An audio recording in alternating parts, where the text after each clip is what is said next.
Chapter 9, The Family Afterward.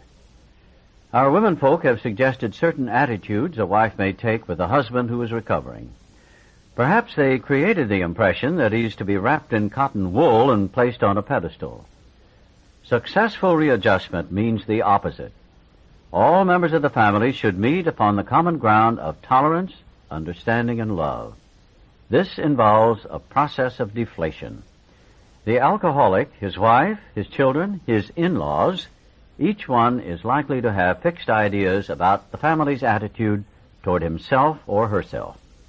Each is interested in having his or her wishes respected. We find the more one member of the family demands that the others concede to him, the more resentful they become. This makes for discord and unhappiness. And why? Is it not because each wants to play the lead? Is not each trying to arrange the family show to his liking? Is he not unconsciously trying to see what he can take from the family life rather than give? Cessation of drinking is but the first step away from a highly strained, abnormal condition. A doctor said to us, years of living with an alcoholic is almost sure to make any wife or child neurotic. The entire family is, to some extent, ill. Let families realize as they start their journey that all will not be fair weather. Each in his turn may be footsore and may straggle. There will be alluring shortcuts and bypaths down which they may wander and lose their way. Suppose we tell you some of the obstacles a family will meet. Suppose we suggest how they may be avoided, even converted to good use for others. The family of an alcoholic longs for the return of happiness and security. They remember when father was romantic, thoughtful, and successful. Today's life is measured against that of other years, and when it falls short, the family may be unhappy. Family confidence in Dad is rising high. The good old days will soon be back, they think. Sometimes they demand that Dad bring them back instantly. God, they believe, almost owes this recompense on a long overdue account. But the head of the house has spent years in pulling down the structures of business, romance, friendship, health. These things are now ruined or damaged. It will take time to clear away the wreck. Though old buildings will eventually be replaced by finer ones, the new structures will take years to complete. Father knows he is to blame. It may take him many seasons of hard work to be restored financially, but he shouldn't be reproached. Perhaps he will never have much money again. But the wise family will admire him for what he is trying to be rather than for what he is trying to get. Now and then the family will be plagued by specters from the past, for the drinking career of almost every alcoholic has been marked by escapades, funny, humiliating, shameful, or tragic. The first impulse will be to bury these skeletons in a dark closet and padlock the door. The family may be possessed by the idea that future happiness can be based only upon forgetfulness of the past. We think that such a view is self-centered and in direct conflict with the new way of living. Henry Ford once made a wise remark to the effect that experience is the thing of supreme value in life. That is true only if one is willing to turn the past to good account. We grow by our willingness to face and rectify errors and convert them into assets. The alcoholic's past thus becomes the principal asset of the family, and frequently it is almost the only one. This painful past may be of infinite value to other families still struggling with their problem. We think each family which has been relieved owes something to those who have not, and when the occasion requires, each member of it should be only too willing to bring former mistakes, no matter how grievous, out of their hiding places. Showing others who suffer how we were given help is the very thing which makes life seem so worthwhile to us now. Cling to the thought that in God's hands, the dark past is the greatest possession you have, the key to life and happiness for others. With it, you can avert death and misery for them. It is possible to dig up past misdeeds so they become a blight, a veritable plague. For example, we know of situations in which the alcoholic or his wife have had love affairs. In the first flush of spiritual experience, they forgave each other and drew closer together. The miracle of reconciliation was at hand. Then, under one provocation or another, the aggrieved one would unearth the old affair and angrily cast its ashes about. A few of us have had these growing pains, and they hurt a great deal. Husbands and wives have sometimes been obliged to separate for a time until new perspective, new victory over hurt pride could be re-won. In most cases, the alcoholics survive this ordeal without relapse, but not always. So we think that unless some good and useful purpose is to be served, past occurrences should not be discussed. We families of Alcoholics Anonymous keep few skeletons in the closet. Everyone knows about the other's alcoholic troubles. This is a condition which in ordinary life would produce untold grief. There might be scandalous gossip, laughter at the expense of other people, and a tendency to take advantage of intimate information. Among us, these are rare occurrences.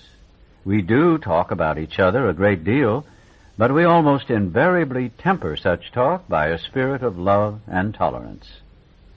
Another principle we observe carefully is that we do not relate intimate experiences of another person unless we are sure he would approve. We find it better, when possible, to stick to our own stories. A man may criticize or laugh at himself, and it will affect others favorably. But criticism or ridicule coming from another often produces the contrary effect. Members of a family should watch such matters carefully, for one careless, inconsiderate remark has been known to raise the very devil. We alcoholics are sensitive people. It takes some of us a long time to outgrow that serious handicap. Many alcoholics are enthusiasts. They run to extremes. At the beginning of recovery, a man will take, as a rule, one of two directions.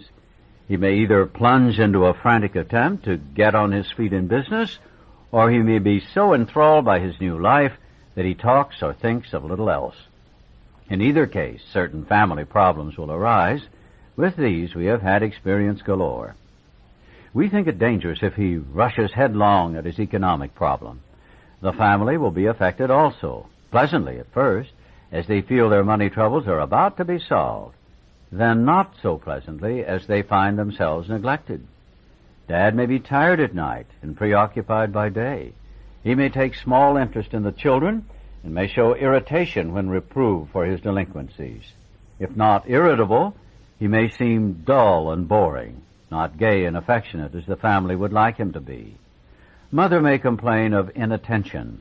They are all disappointed and often let him feel it. Beginning with such complaints, a barrier arises. He is straining every nerve to make up for lost time. He is striving to recover fortune and reputation and feels he's doing very well.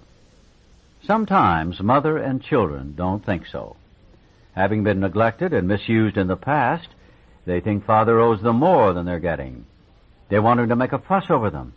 They expect him to give them the nice times they used to have before he drank so much, and to show his contrition for what they suffered. But Dad doesn't give freely of himself. Resentment grows. He becomes still less communicative. Sometimes he explodes over a trifle. The family is mystified. They criticize, pointing out how he is falling down on his spiritual program. This sort of thing can be avoided. Both father and the family are mistaken, though each side may have some justification. It is of little use to argue, and only makes the impasse worse. The family must realize that Dad, though marvelously improved, is still convalescing. They should be thankful he is sober and able to be of this world once more. Let them praise his progress. Let them remember that his drinking wrought all kinds of damage that may take long to repair. If they sense these things, they will not take so seriously his periods of crankiness, depression, or apathy, which will disappear when there is tolerance, love, and spiritual understanding. The head of the house ought to remember that he is mainly to blame for what befell his home. He can scarcely square the account in his lifetime, but he must see the danger of over-concentration on financial success. Although financial recovery is on the way for many of us, we found we could not place money first. For us, material well-being always followed spiritual progress. It never preceded. Since the home has suffered more than anything else, it is well that a man exert himself there. He is not likely to get far in any direction if he fails to show unselfishness and love under his own roof. We know there are difficult wives and families, but the man who is getting over alcoholism must remember he did much to make them so. As each member of a resentful family begins to see his shortcomings and admits them to the others, he lays a basis for helpful discussion. These family talks will be constructive if they can be carried on without heated argument, self-pity, self-justification, or resentful criticism. Little by little, mother and children will see they ask too much, and father will see he gives too little. Giving, rather than getting, will become the guiding principle. Assume, on the other hand, that father has, at the outset, a stirring spiritual experience. Overnight, as it were, he is a different man. He becomes a religious enthusiast. He is unable to focus on anything else. As soon as his sobriety begins to be taken as a matter of course, the family may look at their strange new dad with apprehension, then with irritation. There is talk about spiritual matters morning, noon, and night. He may demand that the family find God in a hurry, or exhibit amazing indifference to them, and say he is above worldly considerations. He may tell mother, who's been religious all her life, that she doesn't know what it's all about, and that she better get his brand of spirituality while there is yet time.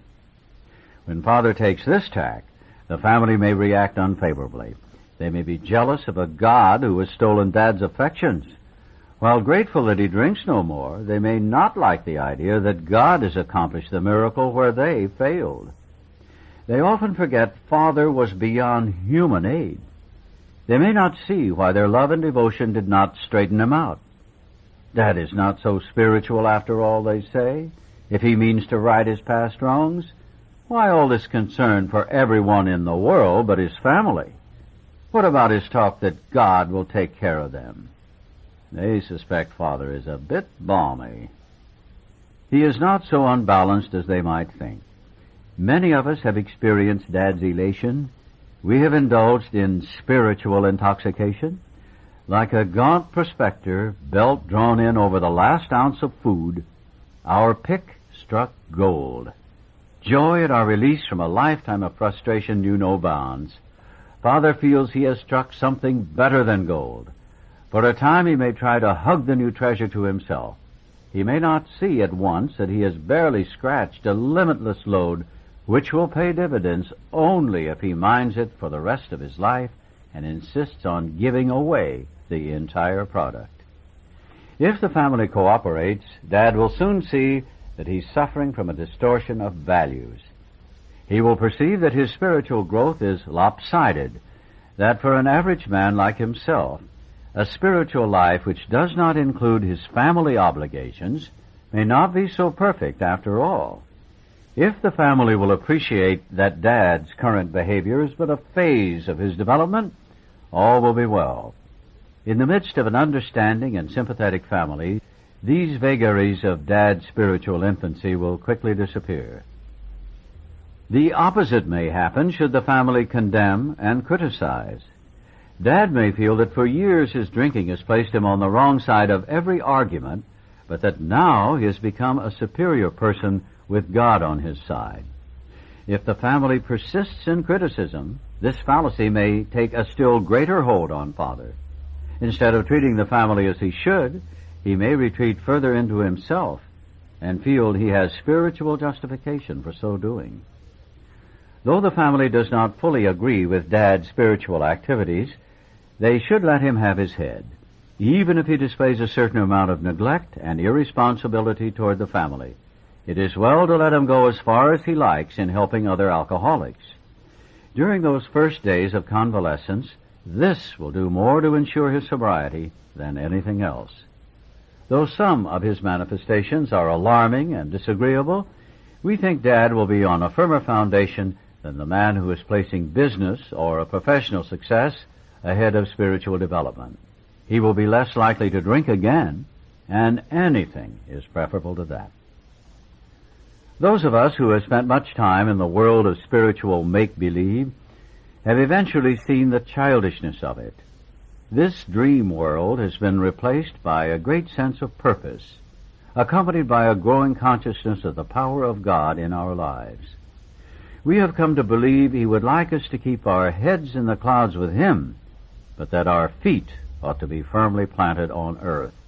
That is where our fellow travelers are, and that is where our work must be done. These are the realities for us.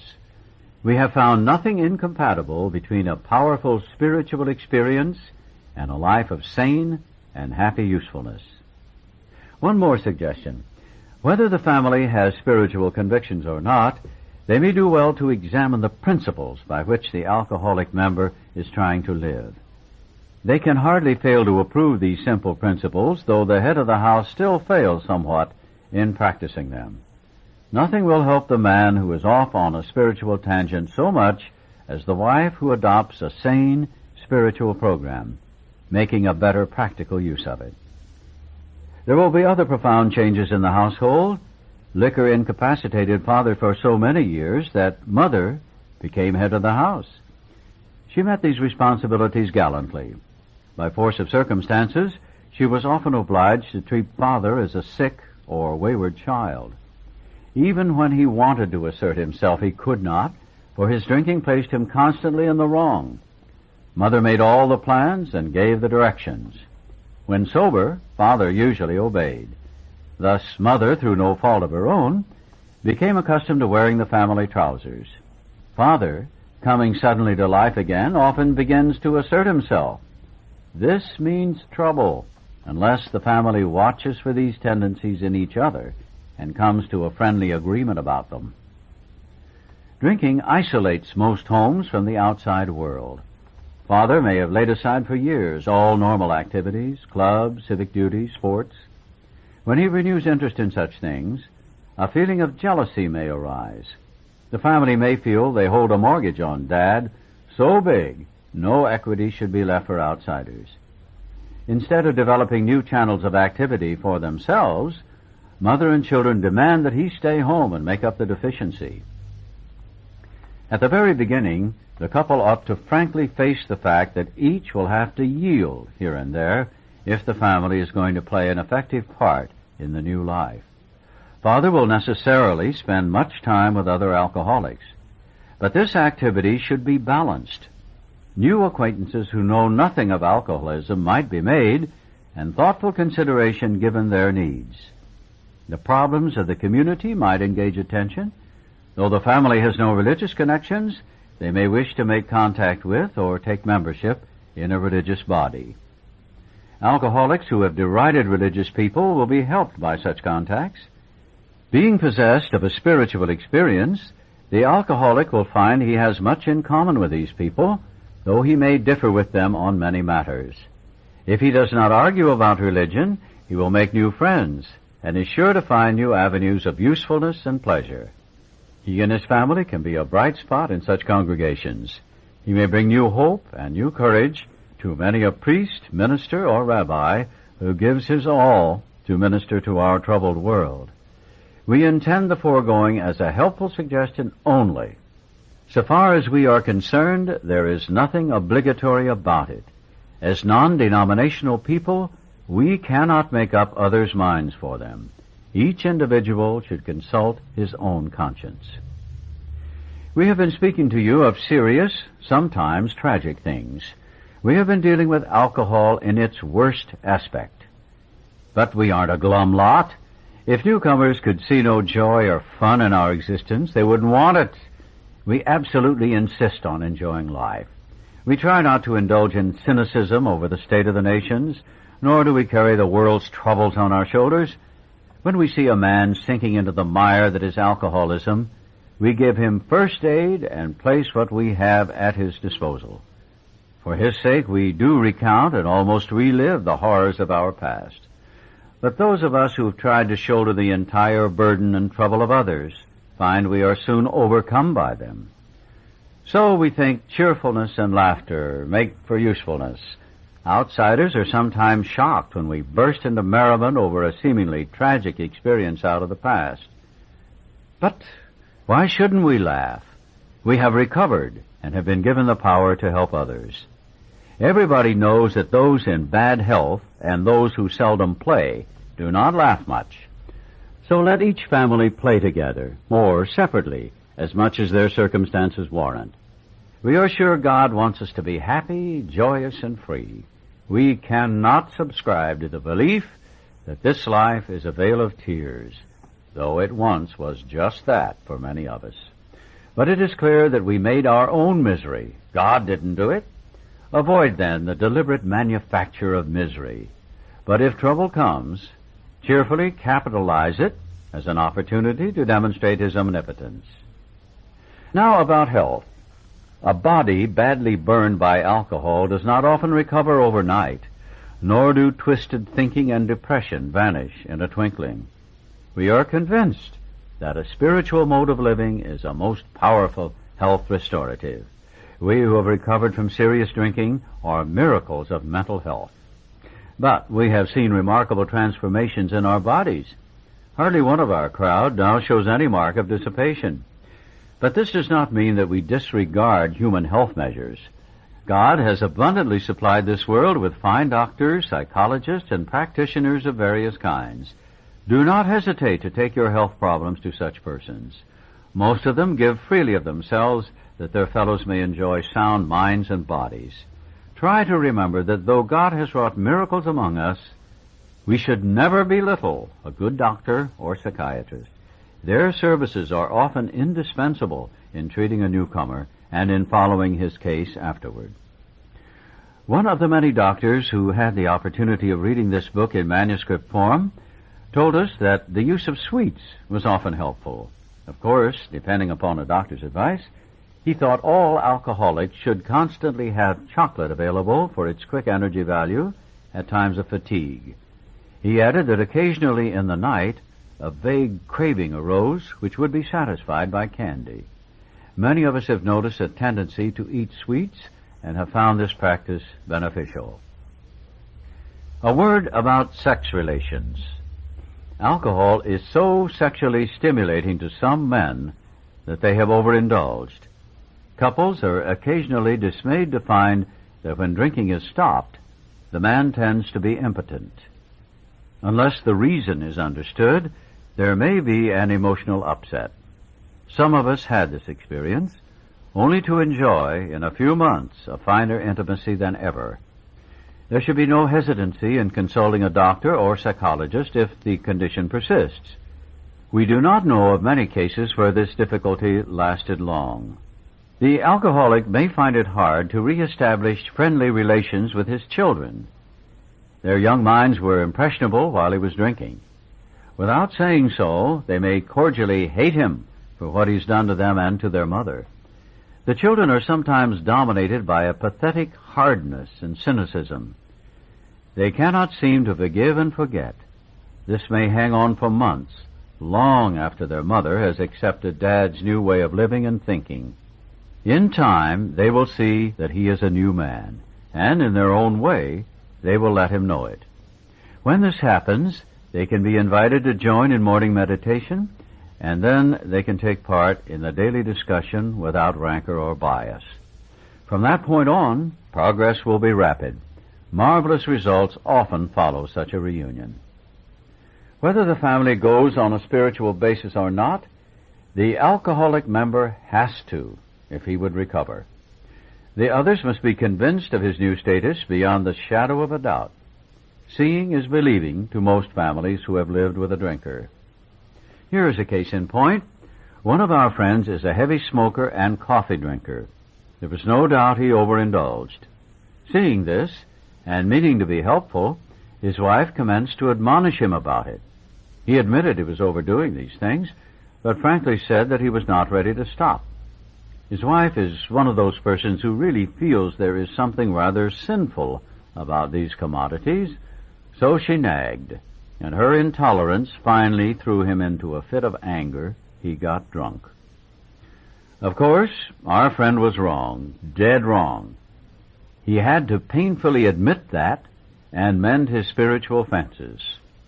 Though he is now a most effective member of Alcoholics Anonymous, he still smokes and drinks coffee, but neither his wife nor anyone else stands in judgment.